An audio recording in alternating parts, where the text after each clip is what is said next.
Hello जय हिंद दोस्तों, मैं रणवीर सिंह स्वागत करता हूँ फिर से आप सभी का आपके अपने परिवार में। तो हम लोग चर्चा करेंगे और प्रैक्टिस सेट देखेंगे हम लोग, चूँकि यूपी ट्रिपल एस सीपेट का एग्ज़ाम नज़दीक ही है और साथ ही साथ जो भी आपके एग्ज़ाम आमतौर पे आगामी होने वाले हैं, चाहे वो एसएससी जीडी हो, है ना, यूपीपी हो, यूपीएसआई, जो भी एग्ज़ाम बनने वाले हैं उन सब के लिए आमतौर पे जीके जीएस का जो पोर्शन होता है वो काफ़ी इंपॉर्टेंट रहता है, सभी एग्ज़ाम के लिए इंपॉर्टेंट रहेगा। ठीक है, तो जीके जीएस का हम लोग प्रैक्टिस सेट देखेंगे और ये सभी एग्जाम के लिए इंपॉर्टेंट रहेगा। ठीक है, तो वीडियो को एंड तक देखिए। चलिए शुरू करते हैं।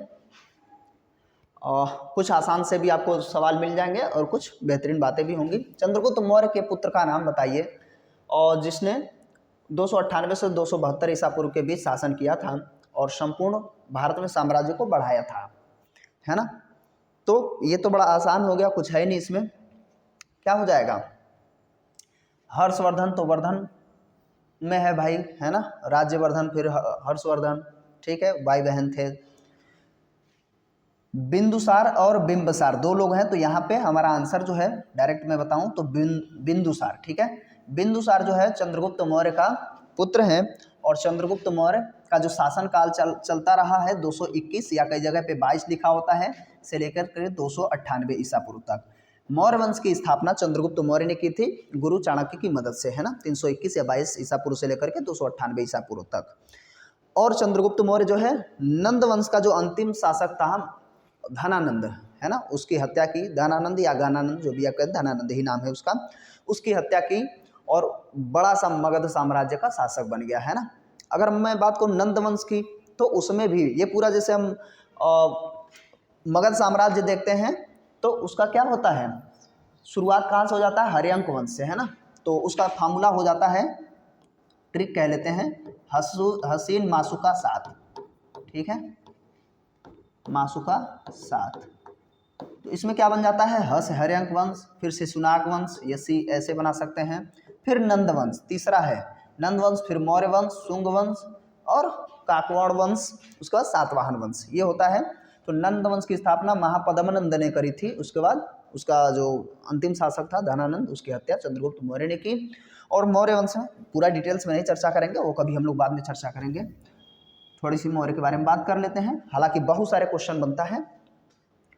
ये ऐसा शासक था भाई, अब सोचिए, सिकंदर का सेनापति, उसको भी इसने हराया, है ना। और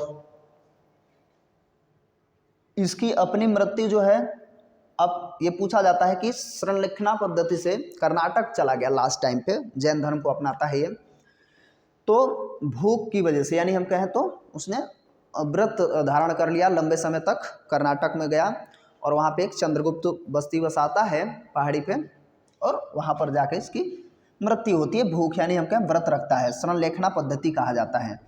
क्वेश्चन तो बहुत कुछ बनता है ना, सुदर्शन झील बनवाता है, मतलब बहुत सारे हैं, तो इतना ज़्यादा तो नहीं चर्चा करेंगे हम लोग, नहीं तो बेसिक क्लास ही हो जाएगा। उसके बाद 298 से 72 तक तो ये है ही है, जिसका नाम है बिंदुसार। जो बिंबसार की बात कर रहा था मैं, हर्यंक वंश का संस्थापक है।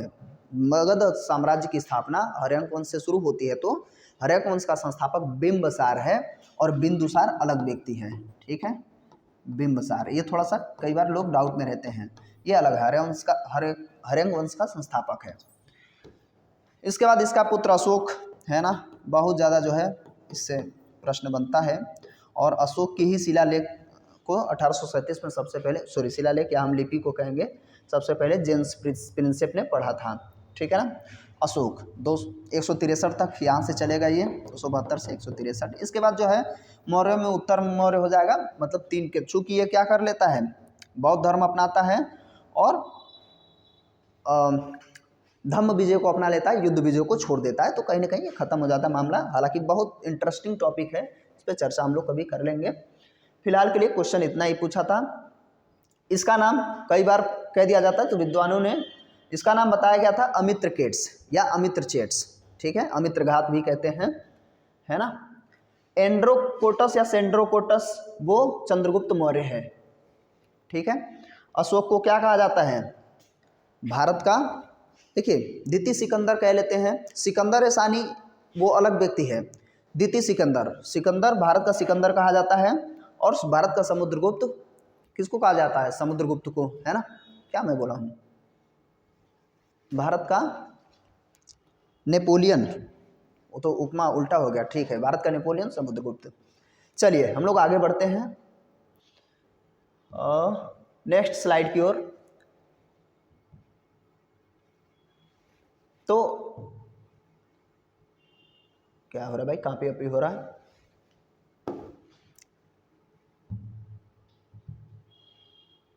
अब ठीक है, तो ज़्यादा हो गया, खुल गया, ठीक है। ऑस्ट्रेलिया के एकमात्र, क्वेश्चन दूसरा है, ऑस्ट्रेलिया के एकमात्र द्वीपीय राज्य का नाम बताएंगे। एक ऐसा भी राज्य है ऑस्ट्रेलिया में जो द्वीप पर बसा हुआ है, तो इसमें से डायरेक्ट मैं आंसर करूं तो तस्मानिया हो जाएगा। तस्मानिया द्वीपों पर बसा हुआ राज्य है। ऑस्ट्रेलिया से भी बहुत सारे क्वेश्चन पूछता है, जैसे प्यासी हुई भूमि का देश ऑस्ट्रेलिया को कहते हैं ना, प्यासी हुई भूमि, यानी कि यहाँ पे 2/3 जो है यहाँ का हिस्सा किस में पड़ता है, 2/3 जो हिस्सा है वो पड़ जाता है मरुस्थल हम कह लेंगे, बारिश नहीं होती है। प्रमुख नदियों में मरे और डालेंगे, प्रमुख नदियाँ हैं, कैनबरा इसकी राजधानी है ना। डॉलर इसका ऑस्ट्रेलियन डॉलर, इसका क्या हो जाएगा, ऑस्ट्रेलियन डॉलर जो है इसका मुद्रा है। तो ये कुछ क्वेश्चन बन जाते हैं। यहाँ पे बेहतरीन किस्म का कपास होता है, क्योंकि यहाँ की जो भेड़ है वो उत्तम किस्म के कपास का उत्पादन करती हैं, मतलब वो नहीं, वहाँ के लोग करते हैं ना। तो ऑस्ट्रेलिया का तस्मानिया, ये थोड़ा सा अच्छा क्वेश्चन है, ये याद रखेंगे। बाकी आगे बढ़ते हैं हम लोग। नेक्स्ट क्वेश्चन हो जाएगा, नीलम संजीव रेड्डी के कार्यकाल के बाद भारत के राष्ट्रपति, ये क्वेश्चन कई बार बन जाता है, ठीक है। तो इनके बाद, संजीवा रेड्डी के बाद कौन ऐसे व्यक्ति थे जो राष्ट्रपति बने थे, ठीक है ना। तो इसका आंसर क्या हो जाएगा, ज्ञानी जैल सिंह, ठीक है, ज्ञानी जैल सिंह। प्रधानमंत्रियों का भी कई बार बन जाता है, राष्ट्रपतियों का भी।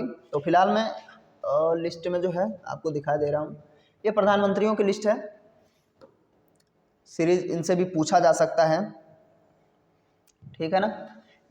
यहाँ से भाई जवाहरलाल नेहरू, लाल बहादुर शास्त्री, ये ध्यान रखेंगे 66 तक रहे, 64 से 66 तक। फिर इंदिरा गांधी 2 टाइम रही थी, 66 से 77 तक, 11 साल इधर, और उसके उपरांत 80 से 84, 4 साल इधर, है ना, आयन लेडी। फिर उसके बाद मोरारजी देसाई, ये प्रधानमंत्रियों की लिस्ट है, राष्ट्रपति की नहीं, ठीक है, उनको भी हम लोग कवर कर लेंगे। कई बार उनसे भी क्वेश्चन बन जाता है और प्रधानमंत्री से भी बनता है।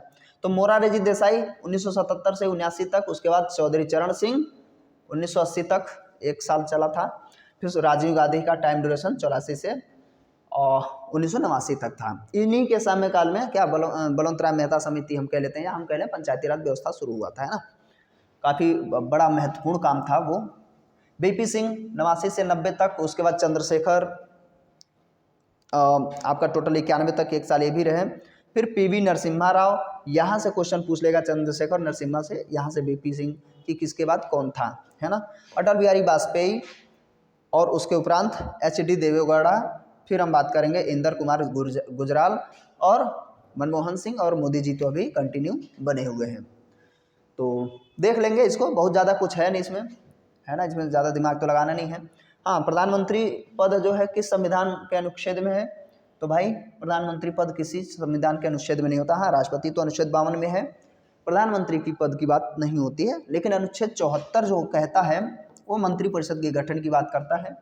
वो ये कहता है कि राष्ट्रपति की सहायता के लिए मंत्रिपरिषद का गठन किया जाएगा, अनुच्छेद 74। तो उसके अंतर्गत जो उनका प्रमुख होता है वो प्रधानमंत्री हो जाता है, ठीक है। थोड़ा सा छोटा ही वीडियो रखा जाएगा, इसलिए बहुत ज़्यादा चर्चा भी नहीं कर रहे हैं, लेकिन फिर भी काम भर का मामला हम लोग देख पाएंगे। निजी और संवेदनशील जानकारी, जैसे कि क्रेडिट कार्ड नंबर, व्यक्तिगत पहचान और खाता उपयोगकर्ता का नाम, पासवर्ड प्राप्त करना, धोखाधड़ी करने का जो कार्य होता है उसे हम क्या कहते हैं, malware, hacking, Trojan, fishing.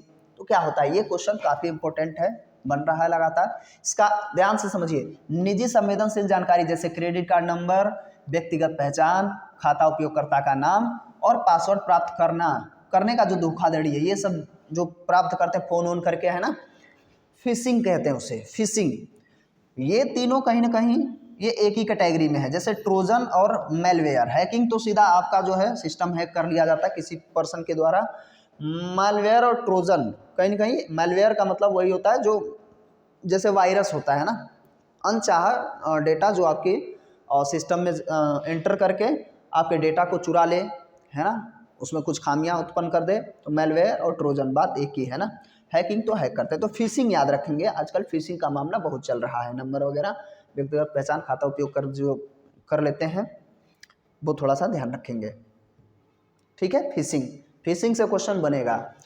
Malware, Trojan और वायरस, ये सब एक ही प्रजाति के लोग हैं, हम कह सकते हैं।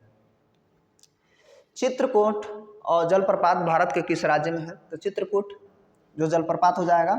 चित्रकूट से ये ना लगे कि यार उत्तर प्रदेश, हालांकि तो विकल्प में भी नहीं है, तो इसका आंसर क्या हो जाएगा? छत्तीसगढ़, ठीक है। छत्तीसगढ़ चित्रकूट जलप्रपात कई बार पूछा गया है। और सबसे ऊंचा जलप्रपात कौन सा हो जाता है? कुंचिकल जलप्रपात, है ना, कुंचिकल जलप्रपात कर्नाटक में हो जाएगा, ठीक है। और आगे बढ़ते हैं हम लोग, ज़्यादा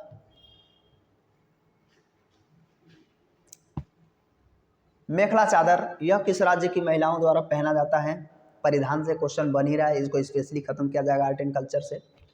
तो मेखला जो है ये ध्यान रख लेंगे भाई, असम से पता नहीं क्यों इतना ज़्यादा पूर्वोत्तर से क्वेश्चन बनता है। देखिए पूर्वोत्तर का स्पेशली हम लोग पूरा खत्म करेंगे, स्पेशली पूर्वोत्तर का एक अलग ही, है ना, वहाँ के त्यौहार, नृत्य, भाषा, ये सारी चीज़ें, मतलब पूर्वोत्तर को तो विधिवत खत्म करिए आप, समझ रहे ना, 7 सिस्टर्स को कंप्लीट कर लीजिए।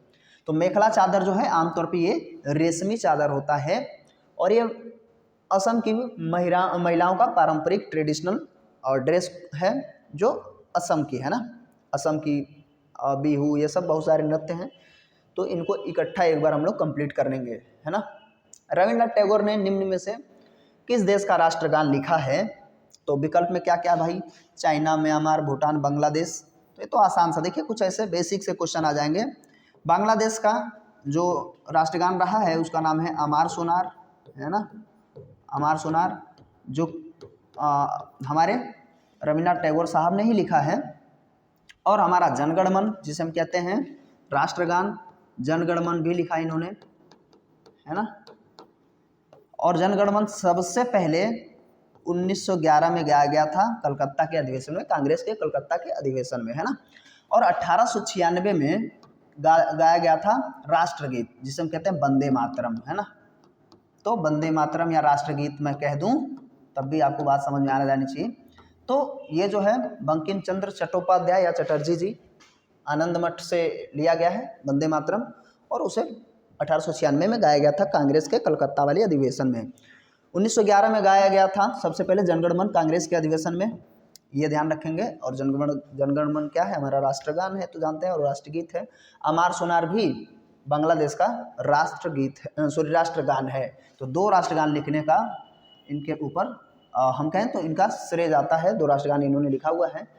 एक साल और थोड़ा सा बढ़ जाएंगे तो 1912 में इनकी जो सबसे प्रमुख कृति रही, उसके लिए इन्हें क्या मिला था? नोबेल पुरस्कार, समझ रहे ना, नोबेल पुरस्कार, नोबेल प्राइज। एशिया में सबसे पहले साहित्य के क्षेत्र में नोबेल पुरस्कार दिया गया था रविन्द्रनाथ टैगोर साहब को, समझ रहे ना। हाँ, कमेंट बॉक्स में ज़रा आप कमेंट करिए, कम से कम मुझे लगे कि आप एक्टिव हैं। रविन्द्रनाथ टैगोर की वह कौन सी कृति थी, बहुत आसान है, आसानी से आप बता पाएंगे, जिसके लिए 1912 में उन्हें नोबेल पुरस्कार दिया गया, समझ रहे ना। ये आप कमेंट बॉक्स में कमेंट करिए, वह कौन सी पुस्तक थी, समझ रहे ना। बाकी चीज़ें ठीक है, बहुत सारे देखिए इनसे और क्वेश्चन तो बहुत बनते हैं, भरमार है। जैसे इन्होंने गांधी जी को बापू कहा, सॉरी बापू तो नेताजी सुभाष चंद्र बोस कहा। जैसे इनको और गुरुदेव की जो उपमा दी थी वो गांधी जी ने, ठीक है। हालांकि सबसे पहले इन्होंने गांधी जी को महात्मा कहा, तो महात्मा गांधी हो गया। तो महात्मा कहने वाले व्यक्ति रविन्द्रनाथ ठाकुर थे, और इनको बदले में गांधी जी ने गुरुदेव कहा था, समझ रहे ना।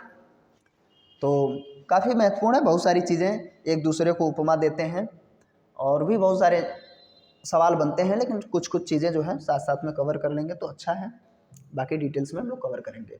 मुगल सम्राट, ये क्वेश्चन बहुत आसान है, गलती बहुत जल्दी लोग करेंगे। मुगल सम्राट जहांगीर, है ना, जहांगीर ने यहाँ डैश डैश है मान लीजिए, शालीमार का निर्माण कहाँ कराया था, ये पूछा है। तो शालीमार बहुत तेज़ी से लोग दिल्ली जाएंगे, तो जो गलत है। यहाँ कश्मीर में शालीमार बाग को बनवाया गया था, किसके द्वारा? जहांगीर के द्वारा। समझ रहे ना? जहांगीर जैसे मुगलों का, आप जानते हैं मुगल से संबंधित है जहांगीर। और पूरा जो है हम बाबर से शुरू करते हैं, तो बाबर, ठीक है, हुमायूं के बाद अकबर, अकबर के बाद अगर टाइम ड्यूरेशन में आप देखना चाहेंगे तो देख सकते हैं बाबर, ठीक है। वीडियो थोड़ा हो सकता है, देखिए 1526, इसका तो हम जानते ही हैं, पूरा ट्रिक होता है 1526 से 30 तक। 26 में पानी पिया, 27 में खाना खाया, 28 में चल दिया, 29 में घर गया, 30 में मर गया, ठीक है, वो हम लोग चर्चा कर लेंगे। बाबर के बाद उसका पुत्र हुमायूं 2 बार शासक बना था, ये ध्यान रखेंगे, 30 से लेकर के 40 तक, ठीक है, और उसके बाद 55-56 में, ठीक, पूरा नहीं लिख रहा हूँ, समझ लीजिए, 2 बार बना था, निर्वासित हो गया था राणा बिरसाल के यहाँ, फिर वे भाग के गया था, क्योंकि बीच में एंट्री हो जाती है जिसका नाम है शेरशाह सूरी, समझ रहे ना। तो 56 तक फिर वो दोबारा में 56 तक शासक रहता है, और फिर इसका पुत्र जिसका नाम क्या है? अकबर, है ना, अकबर शासक बनता है। उसके बाद नंबर आएगा, अकबर जो है 56 से सबसे ज़्यादा लंबे समय तक शासन करने वाला व्यक्ति यही है, 56 से लेकर 1605 तक अकबर, ठीक है। उसके बाद आता है जहांगीर का नंबर, समझ रहे ना। तो जहांगीर भाई, जहांगीर जिसे क्या कहते हैं? सलीम, है ना, सलीम, 1605 से लेकर के 27 तक, ठीक है ना। और आगे कंटिन्यू, फिर उसके बाद हम कहेंगे शाहजहां, फिर औरंगजेब, है ना,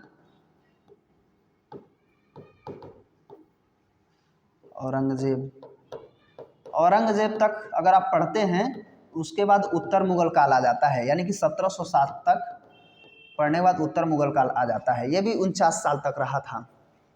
49 साल रहने का मतलब ये कब तक रहेगा? देखिए, अगर इसको देख ही रहे तो देख ही लीजिए,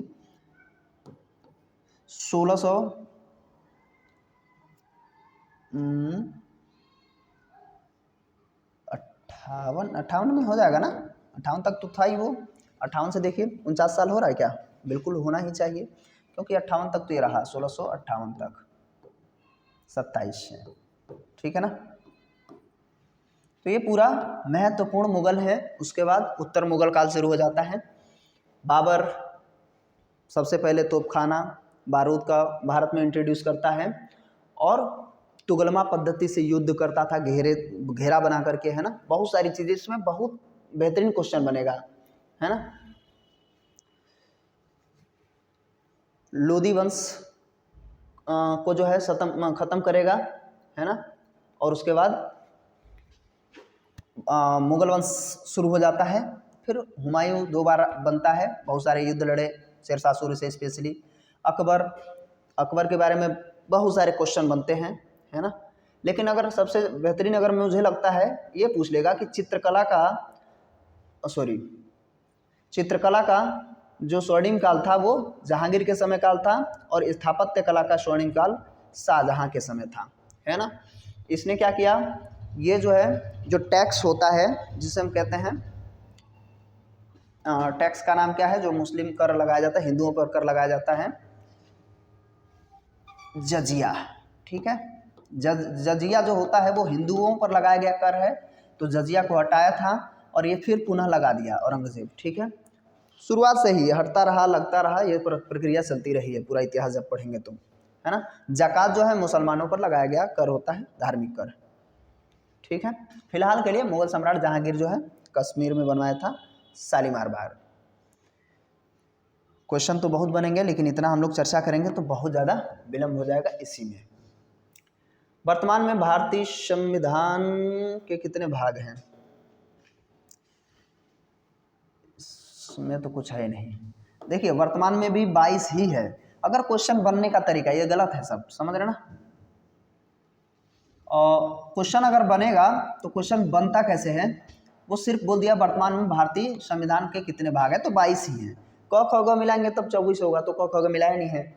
हाँ, ये है शुरुआत में जब हमारा संविधान लागू होता है तो 395 अनुच्छेद थे, आर्टिकल, समझ रहे ना, 395। आज भी पूछेगा कि कितने हैं तो हम 395 ही कहेंगे।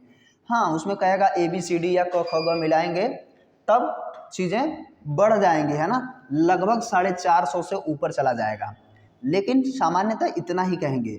लेकिन जो अनुसूचियां हैं, है ना, अनुसूची जो होती है वो ध्यान रखेंगे, वो पहले 8 ही थी, अब 12 हो चुकी है ना।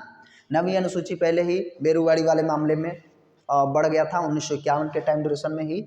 उसके बाद 9वीं जिसे हम कहते हैं अधिग्रहण वाला मामला था, फिर 10वीं दल बदल राजीव गांधी के टाइम पे, फिर 11वीं और 12वीं भी उन्हीं के टाइम पे, जिसे हम कहते हैं पंचायती राज व्यवस्थाओं के अंतर्गत लेके आए थे, नगर पालिका और ग्राम पंचायत, समझ रहे ना। तो 11वीं और 12वीं, तो ये 4 बढ़ गए हैं। तो अभी वर्तमान में अब इधर भी 22 थे और 22 रहेंगे, ठीक है ना, ये ध्यान रखेंगे, जिसे हम भाग कहते हैं, ठीक। तो क्वेश्चन पूछने का उसका अपना तरीका है, किस तरीके से पूछ रहा है ये भी इम्पोर्टेंट है, समझ गए होंगे आई थिंक, ठीक है। संविधान का जब एक तरफ से कंप्लीट कराया जाएगा तो थोड़ा कह रहा, वार्षिक भारतीय शास्त्रीय संगीत समारोह सवाई गंधर्व भीमसेन महोत्सव कहाँ पर आयोजित किया गया है ना। तो ये देखिए, ये महोत्सव, नृत्य, इनसे क्वेश्चन तो बनता है, आर्ट एंड कल्चर से खूब क्वेश्चन बन रहा है। हम याद रखेंगे सवाई गंधर्व भीमसेन महोत्सव ये मनाया जाता है पुणे महाराष्ट्र, ठीक है। मैं आंसर पहले इसलिए बताता हूँ कम से कम आपको आंसर डायरेक्ट याद हो जाए, ठीक है। पुणे महाराष्ट्र, कुछ महत्वपूर्ण हम लोग देख सकते हैं छोटे मोटे से जो इम्पोर्टेंट हैं, हालांकि पूरी एक लिस्ट आएगी आर्ट एंड कल्चर का जो आपको कंप्लीट कराया जाएगा। देखिए, असम जो बेसिक सा है, जो काफ़ी इम्पोर्टेंट है, पूछा जाता है, बिहू उल्टा हो गया, चोंग नागालैंड का है, और ओणम केरल में, छेरिया तमिलनाडु, ठीक है, और लुझरी झारखंड, ये देखिए इम्पोर्टेंट है। और ऐसे ही बनता है अब बाहुल वेस्ट बंगाल, आल MP मध्य प्रदेश, सैला या छैला लिखा होता है छत्तीसगढ़, कई बार लिखने में सैला छैला इस तरीके से साउंड रहता है तो बहुत ज़्यादा, बाउल हु लिखा है तो कई बार बाउल लिखता है, ठीक है, ये ध्यान रखेंगे। पाइका, डंडा पाइका तो झारखंड, समझ रहे ना, सरहुल बिहार, ये कुछ जो ज़्यादा इम्पोर्टेंट हैं, चूँकि अब क्वेश्चन जो बन रहा है जो प्रमुख है उनसे हट करके बन रहा है, तो इस तरीके से बन जाएगा कि बिहार का बताइए सरहुल, झारखंड का पाइका, छत्तीसगढ़ का सैला या छैला, आल बाहुल या बाउल पश्चिम बंगाल, है ना, लुझरी झारखंड, छेरिया तमिलनाडु, ओणम तो जानते ही हैं केरल, चोंग नागालैंड, और बिहू तो बहुत आसान है, कुछ नॉर्मल से इसमें हम लोगों ने देखा हुआ है। हाँ, इनका पूरा बेसिक सा डिटेल वीडियो आपको मिल जाया करेगा, धीरे धीरे करके हम आर्ट एंड कल्चर यानी कि पूरी जो कम से कम इंडिया का ट्रेडिशन, बाकी सारी जो चीज़ें हैं, भाषा हो, नृत्य हो, है ना, त्यौहार हो, मेले हों, ये सब धीरे धीरे कंप्लीट कर लेंगे हम लोग, जो काफ़ी इंपॉर्टेंट रहेंगे आपके एग्जाम के पॉइंट ऑफ व्यू से। तो फिलहाल के लिए इस वीडियो को यही विराम दिया जाए, कैसा लगा कमेंट करके ज़रूर बताइए, और यदि आप कमेंट करते हैं तो थोड़ा मोटिवेशन बढ़ता है, काम करने में अच्छा लगता है ना, चीज़ें आती रहेंगी, बेहतरीन से बेहतरीन बढ़ती चीज़ें बनती जाएंगी आपके लिए। थोड़ा सा आप जो है कम से कम सपोर्ट करिए, है ना, मेंटली जब आप कमेंट वगैरह करेंगे, लाइक करिए, कमेंट करिए, तो थोड़ा ठीक लगता है, ठीक ना। तो मिलते हैं इस वीडियो के चीज़ों को तो यही समाप्त करते हैं, मिलते हैं अगले वीडियो में, तब तक के लिए नमस्कार, जय हिंद, जय भारत।